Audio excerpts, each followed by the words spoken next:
નમસ્કાર મિત્રો, અમારા વિડીયોમાં આપ સૌનું હાર્દિક સ્વાગત છે. મિત્રો, આજે આપણે વાત કરવાના છીએ એક રિક્ષા ચાલકે વરસાદમાં પલળતી એક અજાણી છોકરીને મફતમાં ઘરે પહોંચાડી દીધી. તેને ક્યાં ખબર હતી કે તેની આ નાનકડી નેકી આખી જિંદગી માટે તેનું જીવન બદલી નાખશે. રાજેશ આ વર્ષે 38 વર્ષનો હતો અને દિલ્હીમાં એપ આધારિત ઓટો રિક્ષા ચલાવીને પોતાના પરિવારનું ગુજરાન ચલાવતો હતો. દરરોજ સવારે લગભગ 5:30 વાગ્યે તે ઘરેથી નીકળી જતો અને મોડી રાત સુધી દિલ્હીના ભીડભાડવાળા રસ્તાઓ પર મુસાફરોને લાવવા લઈ જવાનું કામ કરતો. કમાણી બહુ વધારે નહોતી. ભાડું, પેટ્રોલ, દીકરીની સ્કૂલ ફી અને ઉત્તર પ્રદેશમાં પોતાના ગામમાં રહેતી ઘરડી માતાની દવાઓનો ખર્ચ કાઢ્યા પછી તેની પાસે ભાગ્યે જ કંઈક બચતું હતું. છતાં રાજેશ ક્યારેય પોતાના નસીબને કોસ્યું નહોતું. તેની બસ એક જ ઈચ્છા હતી કે તેની દીકરી સારી રીતે ભણી ગણી જાય અને તેની માતાને સમયસર દવાઓ મળતી રહે. તે દિવસે બપોર પછી અચાનક હવામાન બદલ્યું. કાળા વાદળોએ આકાશને ઢાંકી દીધું અને થોડી જ વારમાં એટલો ભારે વરસાદ શરૂ થયો કે રસ્તાઓ પાણીથી ભરાવા લાગ્યા. રાજેશે પોતાની ઓટો એક બંધ દુકાનના શેડ નીચે રોકી દીધી અને વરસાદ ઓછો થવાની રાહ જોવા લાગ્યો. તે નવી સવારની આશામાં મોબાઈલની સ્ક્રીન પર જોઈ જ રહ્યો હતો કે તેની નજર રસ્તાની બીજી બાજુ ઊભેલી એક યુવતી પર પડી. તેની ઉંમર લગભગ 26 વર્ષ હશે. આશા રંગનો ડ્રેસ વરસાદમાં પૂરેપૂરો પલળી ગયો હતો. લાંબા વાળ ચહેરા પર ચોંટી ગયા હતા અને ઠંડીના કારણે તે ધ્રુજી રહી હતી. તે વારંવાર રસ્તા તરફ જોઈ રહી હતી, પરંતુ તેની આંખોમાં સ્પષ્ટ ગભરામણ દેખાઈ રહી હતી. થોડીવાર સુધી જોયા પછી રાજેશથી રહેવાયું નહીં. તે ઓટો લઈને તેની પાસે પહોંચ્યો અને બોલ્યો, "તમે ઠીક છો, દીકરી? કોઈની રાહ જુઓ છો?" યુવતીએ માથું ઊંચું કર્યું. તેનો અવાજ ધ્રુજી રહ્યો હતો. "ભૈયા, મારું પર્સ રસ્તામાં કોઈએ છીનવી લીધું. ફોનની બેટરી પણ પૂરી થઈ ગઈ છે. મારી પાસે પૈસા નથી અને મને સમજાતું નથી કે હું ઘરે કેવી રીતે જાઉં." રાજેશે એક પળ માટે તેને જોઈ. તેને પોતાની 14 વર્ષની દીકરી યાદ આવી ગઈ. તેણે વિચાર્યું, જો ક્યારેય મારી દીકરી આવી મુશ્કેલીમાં ફસાઈ જાય તો હું પણ એવું જ ઈચ્છીશ કે કોઈ સારો માણસ તેની મદદ કરી દે. રાજેશે તરત જ ઓટોની સીટ નીચે રાખેલો એક સાફ ટુવાલ કાઢીને તેને આપ્યો અને કહ્યું, "પહેલા આ લઈ લો. ઠંડી લાગી જશે. પછી બેસી જાઓ. હું તમને ઘરે મૂકી આવું." યુવતી આશ્ચર્યથી તેને જોવા લાગી. "પણ ભૈયા, મારી પાસે તમને આપવા માટે એક રૂપિયો પણ નથી." રાજેશ હસી પડ્યો. પૈસા તો પછી પણ કમાઈ શકાશે. આટલા વરસાદમાં તમને અહીં એકલા છોડીને હું નહીં જઈ શકું. બેસી જાઓ." યુવતી થોડી ક્ષણો ચૂપ રહી અને પછી ઓટોમાં બેસી ગઈ. તેણે જણાવ્યું કે તેનું નામ આન્યા હતું અને તેનું ઘર ગુરુગ્રામમાં હતું. રાજેશને લાગ્યું હતું કે રસ્તો બહુ દૂર નહીં હોય, પણ સરનામું સાંભળીને તેણે સમજાયું કે તેણે ઘણી લાંબી મુસાફરી કરવી પડશે. છતાં તેણે કંઈ કહ્યું નહીં. વરસાદ સતત વધી રહ્યો હતો. ઘણી જગ્યાએ પાણી ભરાઈ ગયું હતું. ટ્રાફિક ધીમે ધીમે સરકી રહ્યો હતો અને એક જગ્યાએ તો ઓટો લગભગ બંધ જ થઈ ગઈ. રાજેશે કોઈક રીતે તેને ફરીથી ચાલુ કરી.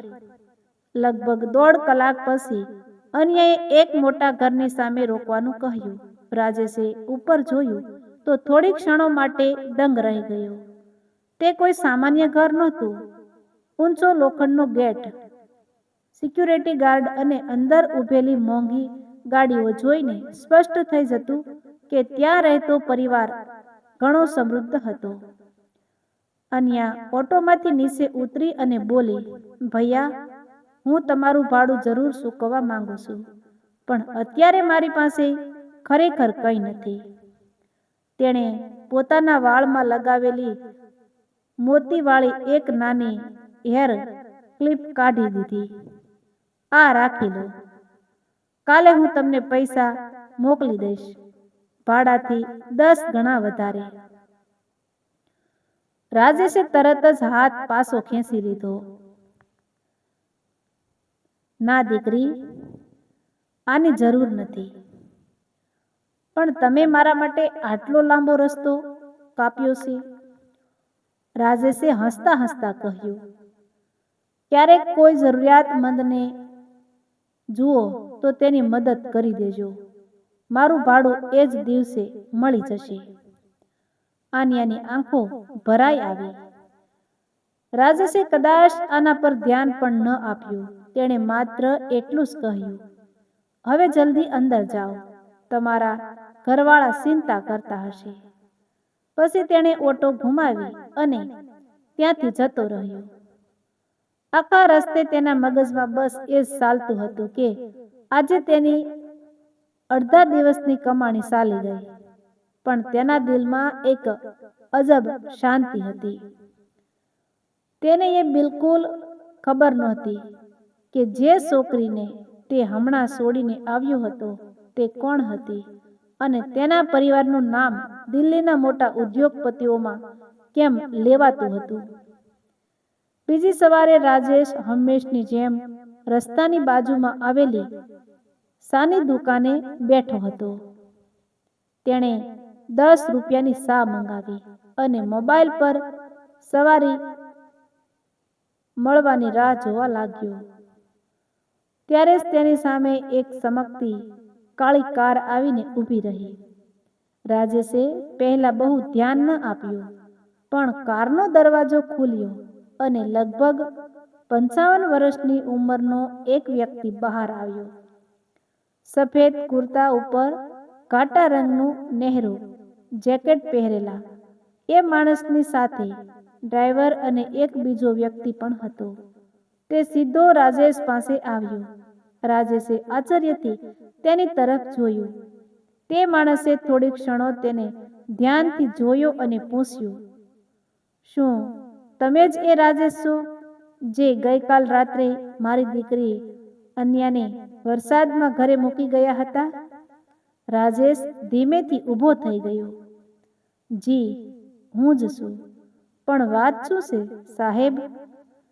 તમારી દીકરી ઠીક તો છે ને? તે માણસના ચહેરા પર અચાનક એવી સ્મિત આવી જેને જોઈને રાજેશ વધુ મૂંઝાઈ ગયો. તેણે રાજેશના ખભા પર હાથ મૂક્યો અને કહ્યું, તે બિલકુલ ઠીક છે. પછી તેણે એવી વાત કહી જેની રાજેશે જિંદગીમાં ક્યારેય કલ્પના પણ કરી નહોતી. વાર્તાની તે વ્યક્તિએ ભારે અવાજે કહ્યું, મારું નામ દેવરાજ સિંઘાનિયા છે. હું સિંઘાનિયા ગ્રુપ ઓફ હોસ્પિટલ્સનો ચેરમેન છું. કાલે રાત્રે મારી દીકરીની તબિયત ખરાબ હતી. તેને ડાયાબિટીસની બીમારી છે. જો તમે તેને સમયસર ઘરે ન પહોંચાડી હોત તો તેનું સુગર લેવલ એટલું ઘટી ગયું હોત કે તે કોમામાં પણ જઈ શકી હોત. તે કોઈની મદદ નહોતી માંગી શકતી કારણ કે તેનું બધું છીનવાઈ ગયું હતું. રાજેશ આ સાંભળીને સતબદ્ધ રહી ગયો. તેને લાગ્યું કે તેણે ફક્ત એક વરસાદમાં ફસાયેલી વ્યક્તિની મદદ કરી હતી, કોઈનો જીવ નહોતો બચાવ્યો. દેવરાજ સિંઘાનિયાએ પોતાના સાથીદાર તરફ ઇશારો કર્યો. તે વ્યક્તિએ એક ફાઇલ અને એક કવર રાજેશ તરફ લંબાવ્યા. તમે પૈસા નહોતા લીધા રાજેશભાઈ, પણ તમે મારી દીકરીને કહ્યું હતું કે કોઈ જરૂરિયાતમંદને મદદ કરી દેજો. મેં મારી દીકરીને આપેલું વચન પૂરું કર્યું છે. દેવરાજ સિંઘાનિયાએ કહ્યું. આ શું છે સાહેબ? રાજેશે અસકાતા અવાજે પૂછ્યું. આ કવરમાં 5 લાખ રૂપિયાનો ચેક છે. તમારી ઈમાનદારી અને મારી દીકરીનો જીવ બસાવવા બદલ નાનકડું ઇનામ, પણ મારી નજરમાં તમારી સાચી કિંમત આનાથી પણ વધુ છે. મેં સાંભળ્યું છે કે તમારી માતા ઉત્તર પ્રદેશમાં બીમાર છે. આ ફાઇલ મારા ગ્રુપની હોસ્પિટલના લાઈફ ટાઈમ હેલ્થ કાર્ડની છે. હવેથી તમારી માતા તમારી દીકરી અને તમારા પરિવારની બધી જ તબીબી સારવારનો સંપૂર્ણ ખર્ચ સિંઘાનિયા ગ્રુપ ઉઠાવશે. મફત. રાજેશના હાથ ધ્રુજી રહ્યા હતા. તેની આંખોમાંથી આંસુ વહેવા લાગ્યા. વર્ષોથી જે બોજ તે એકલો ઉપાડી રહ્યો હતો તે એક જ ક્ષણમાં હળવો થઈ ગયો હતો. સાહેબ, આટલું બધું? રાજેશ માંડ માંડ બોલી શક્યો. દેવરાજ સિંઘાનિયાએ હસતા હસતા ફરી એકવાર તેના ખભા પર હાથ મૂક્યો અને કહ્યું, અને હા, મારી દીકરીએ મને એ પણ કહ્યું છે કે તમે તમારી દીકરીને ભણાવવા માંગો છો. જો તમને મંજૂર હોય તો હું ઈચ્છીશ કે તમે મારી કંપનીમાં ટ્રાન્સપોર્ટ ડિપાર્ટમેન્ટના મેનેજર તરીકે જોડાઈ જાઓ. મને તમારા જેવા ઈમાનદાર અને ભરોસાપાત્ર માણસની જ જરૂર છે. ઓટો ચાલકની હવે જરૂર નથી.